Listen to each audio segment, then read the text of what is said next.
Chapter 2, wherein Wesley and Margaret go shopping. And Elnora's wardrobe is replenished. Wesley Sinton walked down the road half a mile and turned at the lane leading to his home. His heart was hot and filled with indignation. He had told Elnora he did not blame her mother, but he did. His wife met him at the door. "Did you see anything of Elnora?" she questioned. "Most too much, Maggie," he answered. "What do you say to going to town? There's a few things has to be got right away." "Where did you see her, Wesley?" "Along the old Limberlost trail, my girl, torn to pieces sobbing. Her courage always has been fine, but the thing she met today was too much for her. We ought to have known better than to let her go that way. It wasn't only clothes, there were books, and entrance fees for out-of-town people, that she didn't know about, while there must have been jeers, whispers, and laughing. Maggie, I feel as if I'd been a traitor to those girls of ours. I ought to have gone in and seen about this school business. Don't cry, Maggie. Get me some supper, and I'll hitch up and see what we can do now."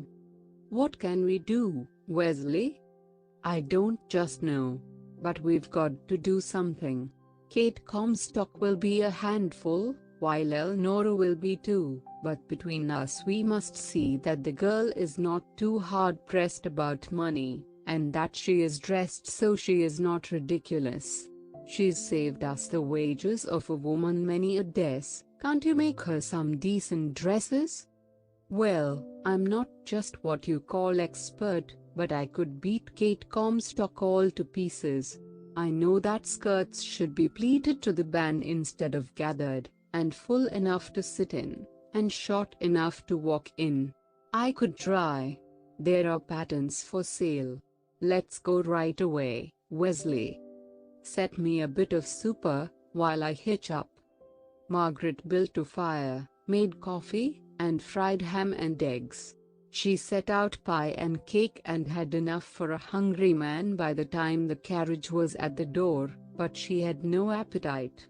She dressed while Wesley ate, put away the food while he dressed, and then they drove toward the city through the beautiful September evening, and as they went they planned for Elnora. The trouble was, not whether they were generous enough to buy what she needed, but whether she would accept their purchases, and what her mother would say.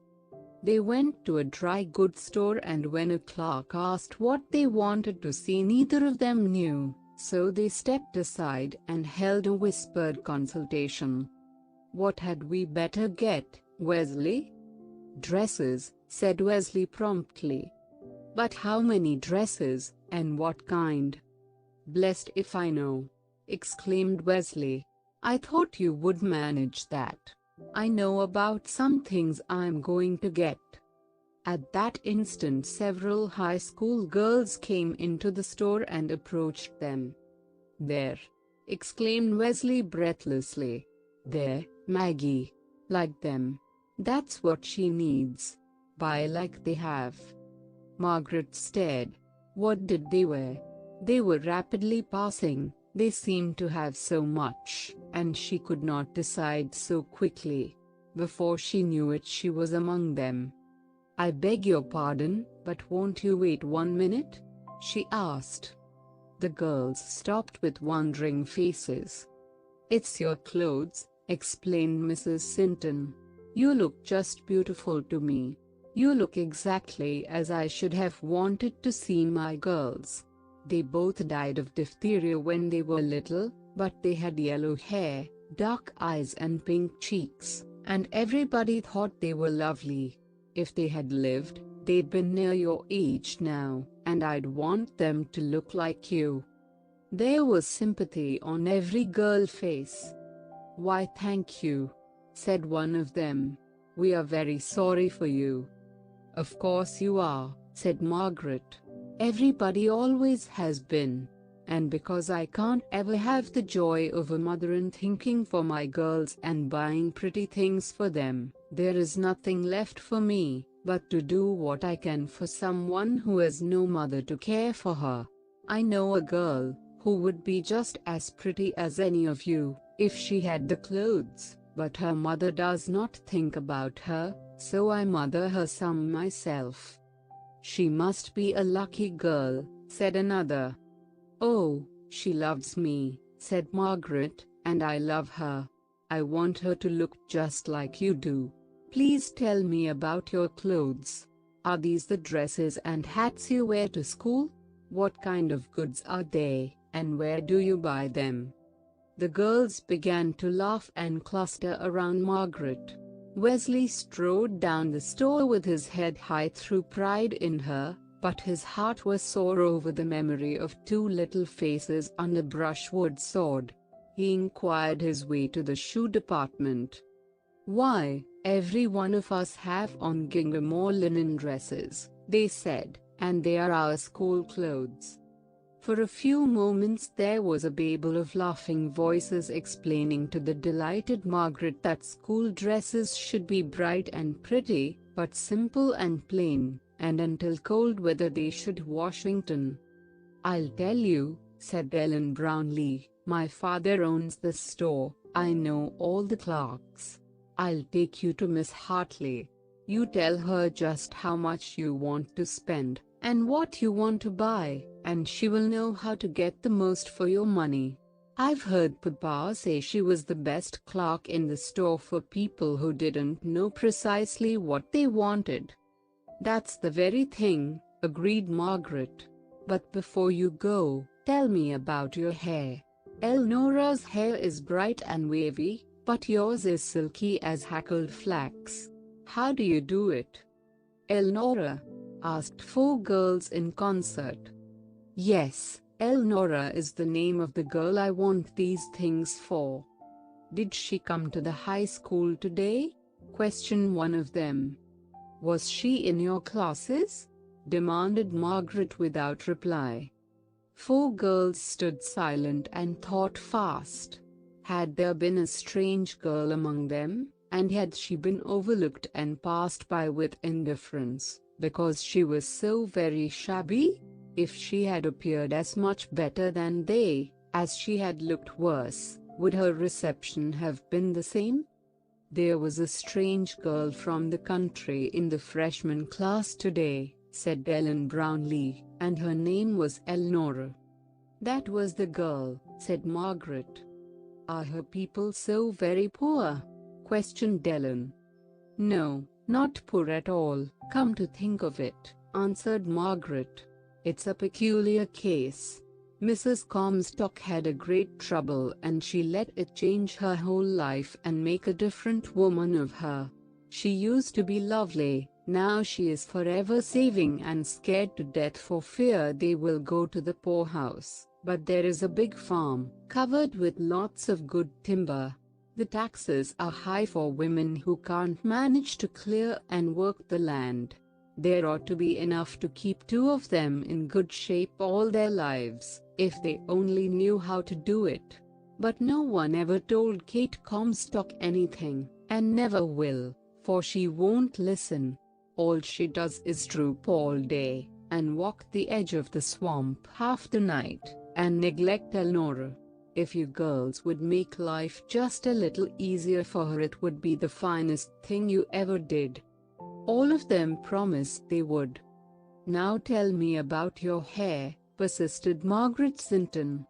So they took her to a toilet counter, and she bought the proper hair soap, also a nail file, and cold cream, for use after windy days. Then they left her with the experienced clerk, and when at last Wesley found her, she was loaded with bundles and the light of other days was in her beautiful eyes. Wesley also carried some packages. "Did you get any stockings?" he whispered. "No, I didn't," she said. "I was so interested in dresses and hair ribbons and a hat." She hesitated and glanced at Wesley. "Of course, a hat," prompted Wesley.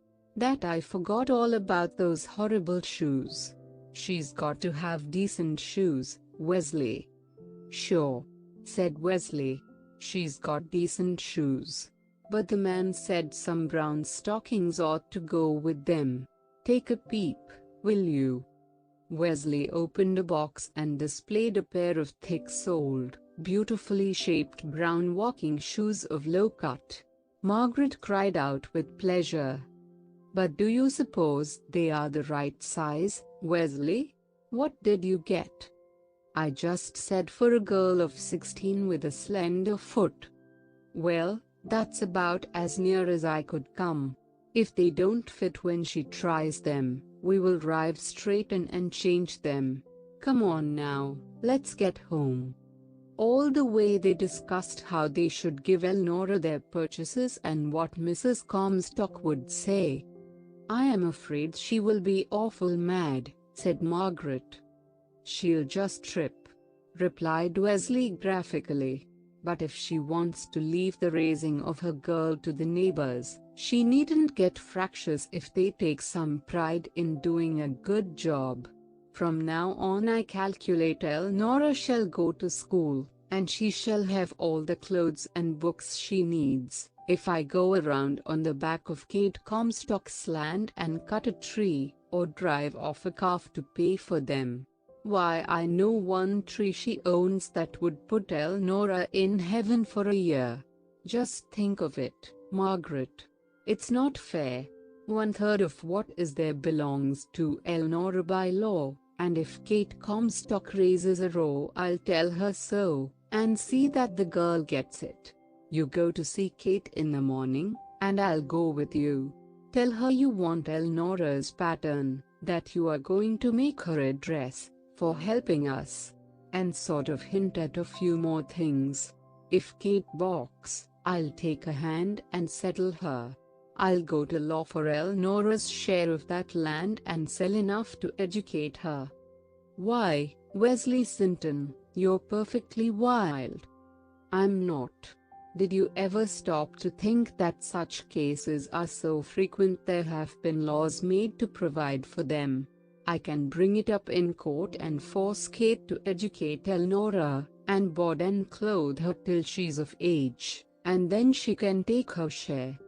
Wesley, Kate would go crazy. She's crazy now. The idea of any mother living with as sweet a girl as Elnora and letting her suffer till I find her crying like a funeral. It makes me fighting mad. All uncalled for.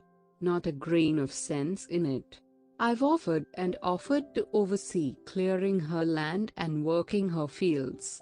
Let her sell a good tree, or a few acres. Something is going to be done, right now. Elnora's been fairly happy up to this, but to spoil the school life she's planned, is to ruin all her life. I won't have it. If Elnora won't take these things, so help me, I'll tell her what she is worth, and loan her the money and she can pay me back when she comes of age. I'm going to have it out with Kate Comstock in the morning. Here we are. You open up what you got while I put away the horses, and then I'll show you. When Wesley came from the barn, Margaret had 4 pieces of crisp gingham, a pale blue, a pink, a grey with green stripes and a rich brown and blue plaid. On each of them lay a yard and a half of white ribbon to match. There were handkerchiefs and a brown leather belt. In her hands she held a wide-brimmed tan straw hat, having a high crown banded with velvet strips, each of which fastened with a tiny gold buckle. It looks kind of bare now, she explained. It had 3 quills on it here. Did you have them taken off? Asked Wesley. Yes, I did. The price was $2.50 for the hat, and those things were $1.50 apiece. I couldn't pay that. It does seem considerable, admitted Wesley, but will it look right without them? No, it won't, said Margaret. It's going to have quills on it. Do you remember those beautiful peacock wing feathers that Phoebe Sims gave me? 3 of them go on just where those came off, and nobody will ever know the difference. They match the hat to a moral, and they are just a little longer and richer than the ones that I had taken off. I was wondering whether I better sew them on tonight while I remember how they set, or wait till morning." "Don't risk it," exclaimed Wesley anxiously. "Don't you risk it. Sew them on right now." "Open your bundles, while I get the thread," said Margaret. Wesley unwrapped the shoes. Margaret took them up and pinched the leather and stroked them. "My, but they are fine!" she cried. Wesley picked up one and slowly turned it in his big hands. He glanced at his foot and back to the shoe. "It's a little bit of a thing, Margaret," he said softly. "Like as not I'll have to take it back. It seems as if it couldn't fit." "It seems as if it didn't dare do anything else," said Margaret. "That's a happy little shoe to get the chance to carry as fine a girl as Elnora to high school. Now what's in the other box?" Wesley looked at Margaret doubtfully. "Why," he said, "you know there's going to be rainy days, and those things she has now ain't fit for anything but to drive up the cows." "Wesley, did you get high shoes, too?" "Well, she ought to have them. The man said he would make them cheaper if I took both pairs at once." Margaret laughed aloud. "Those will do her past Christmas," she exulted. "What else did you buy?" "Well, sir," said Wesley, "I saw something today. You told me about Kate getting that tin pail for Elnora to carry to high school, and you said you told her it was a shame. I guess Elnora was ashamed all right, for tonight she stopped at the old case Duncan gave her, and took out that pail, where it had been all day, and put a napkin inside it. Coming home she confessed she was half-starved because she hid her dinner under a culvert, and a tram took it. She hadn't had a bite to eat the whole day. But she never complained at all. She was pleased that she hadn't lost the napkin. So I just inquired around till I found this, and I think it's about the ticket." Wesley opened the package and laid a brown leather lunchbox on the table. "Might be a couple of books, or drawing tools, or most anything that's neat and genteel. You see, it opens this way." It did open, and inside was a space for sandwiches, a little porcelain box for cold meat or fried chicken, another for salad, a glass with a lid which screwed on, held by a ring in a corner, for custard or jelly, a flask for tea or milk, a beautiful little knife, fork, and spoon fastened in holders, and a place for a napkin. Margaret was almost crying over it. "How I'd love to fill it!" she exclaimed. "Do it the first time, just to show Kate Comstock what love is," said Wesley. "Get up early in the morning and make one of those dresses tomorrow. Can't you make a plain gingham dress in a day? I'll pick a chicken, and you fry it and fix a little custard for the cup, and do it up brown. Go on, Maggie, you do it." "I never can," said Margaret. "I am slow as the itch about sewing, and these are not going to be plain dresses when it comes to making them. There are going to be edgings of plain green, pink, and brown to the bias strips, and tucks and pleats around the hips, fancy belts and collars, and all of it takes time." "Then Kate Comstock's got to help," said Wesley. "Can the two of you make one, and get that lunch tomorrow?" "Easy, but she'll never do it." "You see if she doesn't," said Wesley. "You get up and cut it out, and soon as Elnora is gone I'll go after Kate myself. She'll take what I'll say better alone. But she'll come, and she'll help make the dress. These other things are our Christmas gift to Elnora. She'll no doubt need them more now than she will then, and we can give them just as well. That's yours, and this is mine, or whichever way you choose."